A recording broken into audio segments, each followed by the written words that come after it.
আপনি আমার শিক্ষক, আপনি আমার সাথে কি করছেন? একবার ভেবে দেখেছেন? শিরোনাম বাদ দিয়ে মূল গল্পটা শুরু করি। আমার বাবা আমাকে পড়ানোর জন্য একজন লজিং মাস্টার রাখলেন। সেই লজিং মাস্টারের নাম সুবোধ। আমি ক্লাস 9-এ। আর আমার ভাই 7-এ পড়ে। আমরা মাস্টারকে দাদা বলে সম্বোধন করতাম। মাস্টারদা আমাকে ঝর্ণা আর আমার ভাইকে রাব্বি বলে ডাকত। মাস্টারদা পড়ালেখায় খুব ভালো ছিল। তার সুনাম অনেক ছাত্রছাত্রীদের মুখে। আর তাই তো বাবা সেই মাস্টারদাকে আমাদের বাড়িতে লজিং রাখলেন। আমার মা মাস্টারদাকে বললেন, আপনি নিজের পরিবার মনে করে আমার ছেলে মেয়েদের পড়াবেন। আর তাই মাস্টারদা আমাদেরকে ভালোভাবে বুঝিয়ে বুঝিয়ে পড়াতেন। আমাদের প্রতিদিনের পড়া যতক্ষণ না শেষ হতো ততক্ষণ মাস্টারদার নিজে পড়া পড়তেন না। আমাদের ছুটি দিয়ে তারপর তিনি নিজে পাঠে মনোযোগ দিতেন। মাস্টারদার সহযোগিতায় আমি ভালোভাবে এসএসসি পাস করে কলেজে উঠলাম। আর আমার ভাই রাব্বি 10-এর নিচে থেকে প্রথম স্থান অধিকার করল। আমাদের রেজাল্ট এত ভালো হয়েছে যে আমাদের মা বাবা মাস্টারদের প্রতি এত বেশি আন্তরিকতা সৃষ্টি হয়েছিল যে মাস্টারদা আমাদের পরিবারের একজন খুব গুরুত্বপূর্ণ ব্যক্তিত্বে পরিণত হল। পরিবারের সব কাজকর্ম মাস্টারদার পরামর্শ ছাড়া হতো না। আমার বাবা বিমান বাহিনীতে চাকরি করতেন, তাই তেমন ছুটি পেতেন না। আর আমার ভাই ছিল ছোট। পরিবারের সকল সমস্যায় মাস্টারদা আমাদের একমাত্র নির্ভরশীল ব্যক্তি হয়ে ওঠে। আমার মা বাবা ও মাস্টারদাকে খুব বিশ্বাস করতেন। আমাদের ভবিষ্যৎ কিভাবে ভালো হবে সেই পরামর্শ ও মাস্টারদাই দিত। আমাদের পড়ার ঘরটা আমাদের মূল ঘর থেকে আলাদা ছিল। আমাদের মূল ঘর এবং পড়ার ঘরের মাঝখানে বাড়িতে প্রবেশ করার রাস্তা ছিল।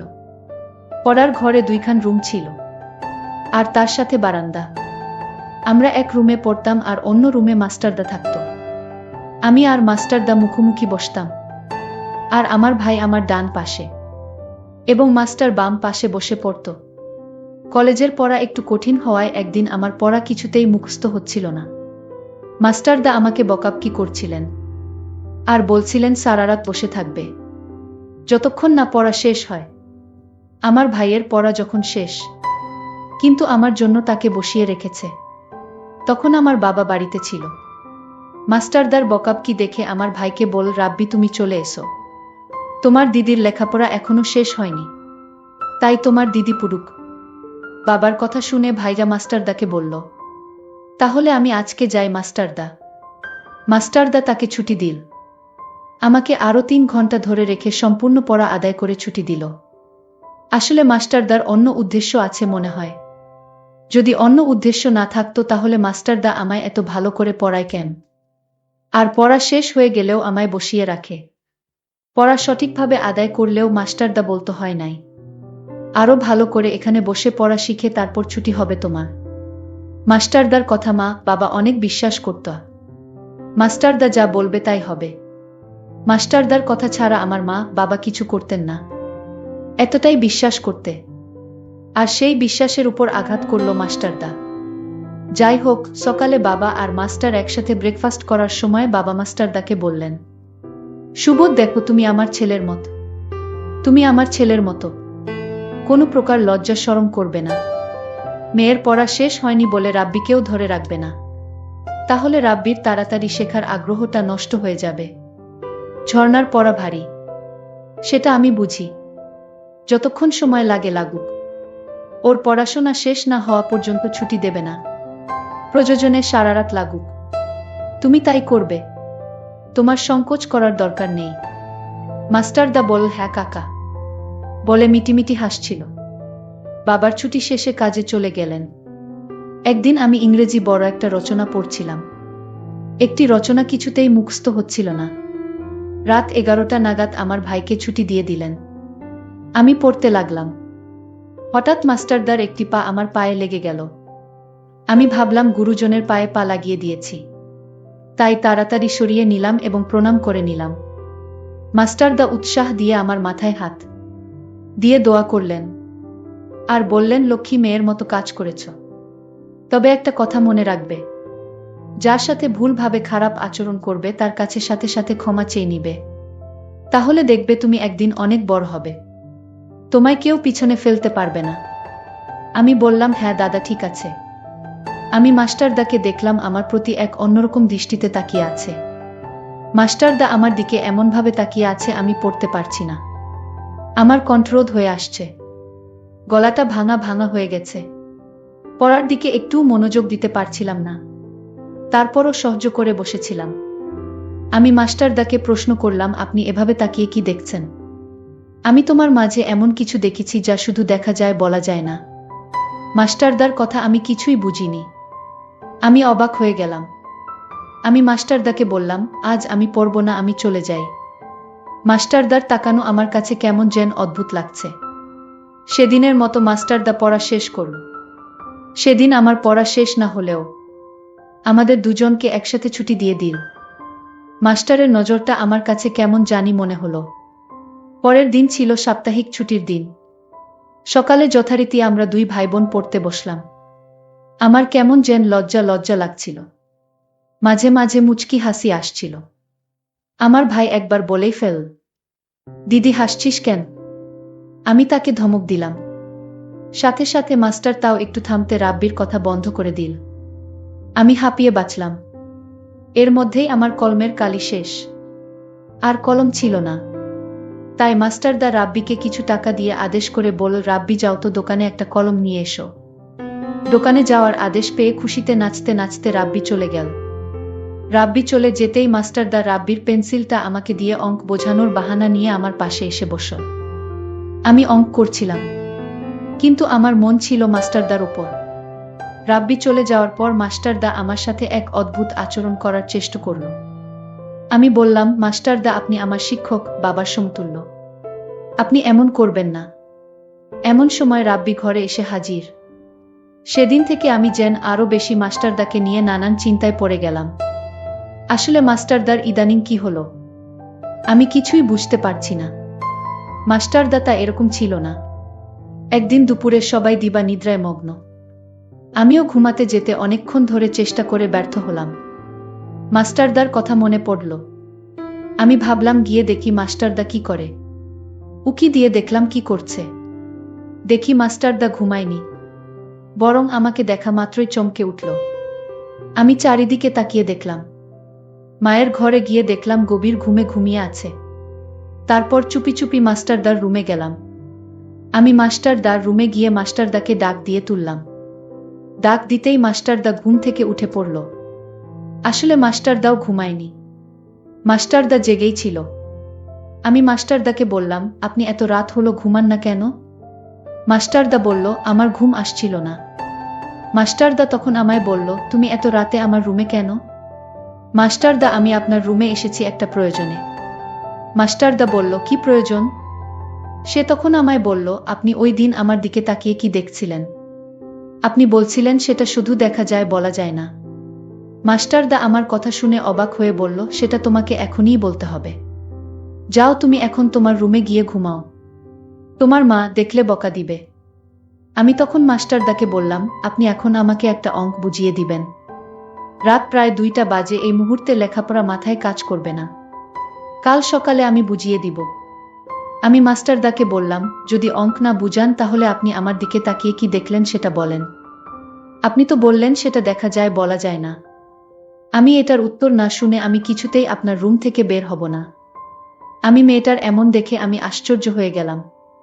আচ্ছা, তুমি তো কোনদিন এমন করো না। আজ কি তোমায় ভূতে ধরেছে নাকি? আমি মাস্টারদাকে বললাম, মাস্টারদা আপনি যেদিন আমার দিকে তাকিয়ে কি দেখেছিলেন? আর বললেন এটা দেখা যায় বলা যায় না। আমি যেদিন এই কথাটা আপনার মুখে শুনলাম সেদিন থেকে আমি ঠিকমতো ঘুমাতে পারছি না। আমার বারবার জানতে ইচ্ছা হয় কি এমন জিনিস আমার মাঝে আছে, দেখা যায় কিন্তু বলা যায় না। আজ রাত কিছুতেই ঘুম আসছিল না। এই কথা ভাবতে ভাবতে আর তাই আমার ঘুম আসছিল না। আমি আমার ছাত্রীকে বললাম, শোন, আজ না কাল আমি সত্যি বলবো। এখন রাত অনেক হয়েছে, প্রায় ফজরের আয়ান পড়বে। তুমি যাও গিয়ে ঘুমাও। ঝর্ণা তার রুমে গিয়ে ঘুমিয়ে গেল। পরদিন আমার বাবা আসলেন, এসে মাস্টারদাকে ডাক দিলেন আর বললেন, কেমন পড়াচ্ছেন আমার ছেলে মেয়েদেরকে? এবার কি তারা ভালো রেজাল্ট করতে পারবে?